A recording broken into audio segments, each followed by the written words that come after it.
Hi there and welcome to the channel of A Disappointed Man with me, Jason Kennedy, the Disappointed Man. And in this video, I'll be talking about this book, Frances Hodgson Burnett's A Little Princess from 1905. Now, I have already reviewed her 1911 novel, The Secret Garden, on the channel, and I greatly enjoyed this book. It was moving and magical. If only the same were true of A Little Princess, but it's not the case. And why is that? Well, let me explain. Now, the two central characters in these novels, Mary Lennox in The Secret Garden and Sara in A Little Princess, might be thought to have much in common. They are both born and raised in India, they're both brought to England, and they're both left behind in strange environments. Mary Lennox at Misselthwaite Manor and Sara at Miss Minchin's School for Girls. However, their characters could not be more different. Mary Lennox is a thoroughly active child full of curiosity, and this is what leads her to discover the key to the secret garden with some help from a robin, and the entrance to the secret garden with some help from the wind, and Colin with no help from anyone, wailing in the recesses of Misselthwaite Manor, who might otherwise have been thought to be a supernatural entity.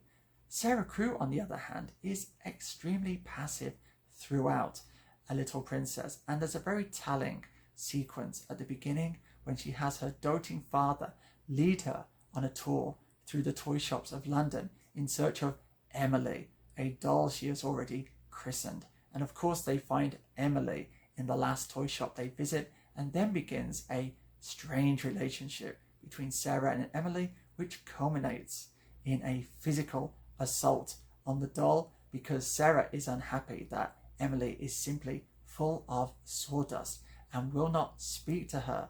The point being that it's actually Sara who is full of sawdust, and it's Sara who will not speak to us. She simply has no agency at all. Now, she does make an excuse for this, which is that she is a prisoner effectively at Miss Minchin's School for Girls, and I'll deal with that in turn. But the next thing I want to talk about in this book is magic. Now, the magic in The Secret Garden is nature itself. When Colin stands in the garden and holds up his arms and cries out that he can feel the magic and he wants everyone else to feel it too, we're there and we feel it with him, and it's beautiful. But the magic in A Little Princess is a simple trick performed by an Indian manservant with the assistance of a skylight.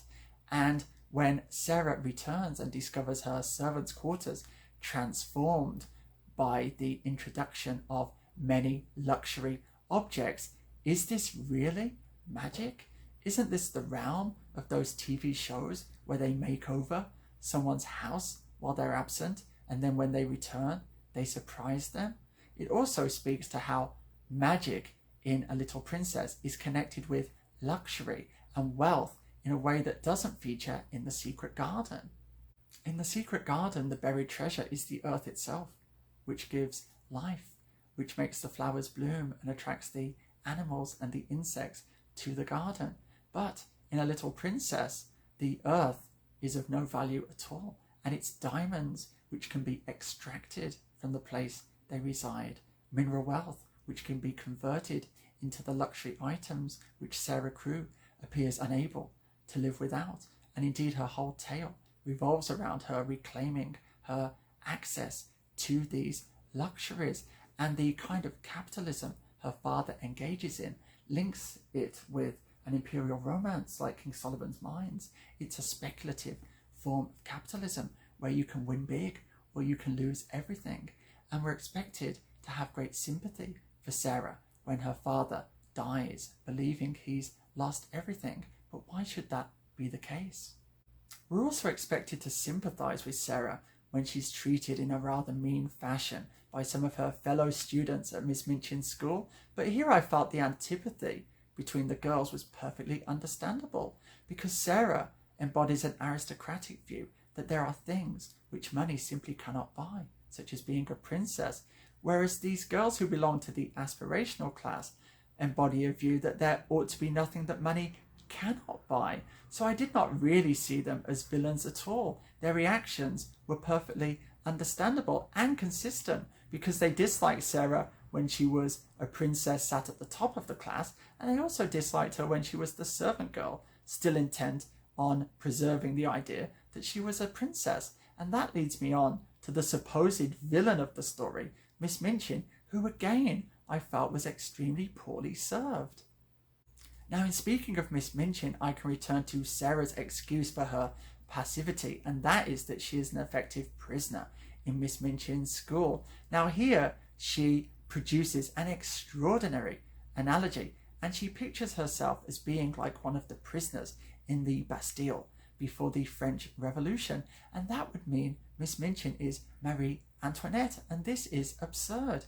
It's actually Sara who is the representative of the Ancien Regime, and Miss Minchin is more of a Margaret Thatcher character. She is a petty bourgeois capitalist, and what she takes exception to are the losses she sustains when she extends a line of credit to Sara's father, not realizing that he is engaging in speculative capitalism, and it's because of these losses that she reduces Sara to the status of a servant. And actually, she is correct.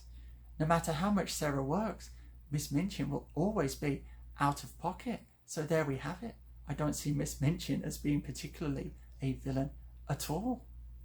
Now, the reactionary nature of this narrative and of Sara Crewe herself is only underlined by the conclusion, because Sara now has all her wealth once again at her disposal. Why doesn't she offer to reimburse Miss Minchin for the losses owed to her by her father?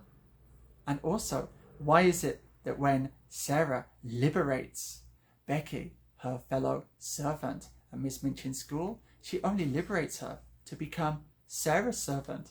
I thought that was a great touch. It said all we needed to know about the nature of being a little princess. You're still going to need those underlings to attend to you.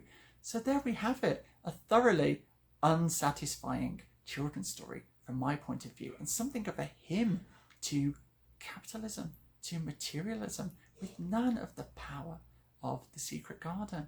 Now, I am sorry if you've made it this far and A Little Princess happens to be one of your favourite children's stories. I know people can have profound, deep attachments to this kind of literature. Don't sit there shaking your fist at The Disappointed Man.